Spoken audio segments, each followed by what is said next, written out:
I'm ABC 15 education reporter Eleni Dow. This coming November, about 20 school districts in Maricopa County are going for override and or bonds this coming election. We'll break down what you need to know and why this election is crucial for some school districts. More potential cuts could be coming to several Valley school districts after this November election, depending on the outcome. We've been shrinking our budget. About 20 school districts are asking for a bond and or override November 4th. A bond goes towards buildings and infrastructure like a new school, renovations, or buses.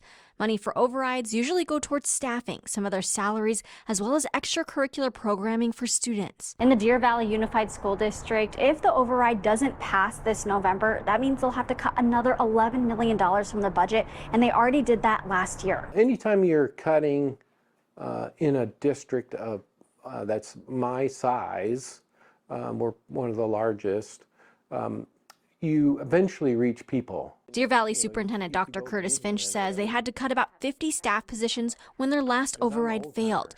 They also had to raise participation rates for extracurriculars. With the hope they don't have to if it passes this year. In the last two cycles, we had them coupled with a bond. And so we separated it, the last two.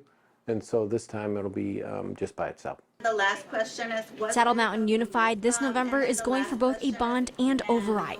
If the override doesn't pass this year, Superintendent Dr. Michael Winters says they have to cut $2.4 million.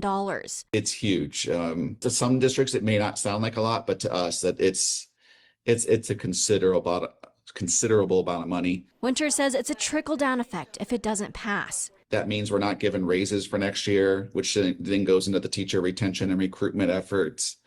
So there's definitely a domino effect here if the override does not pass.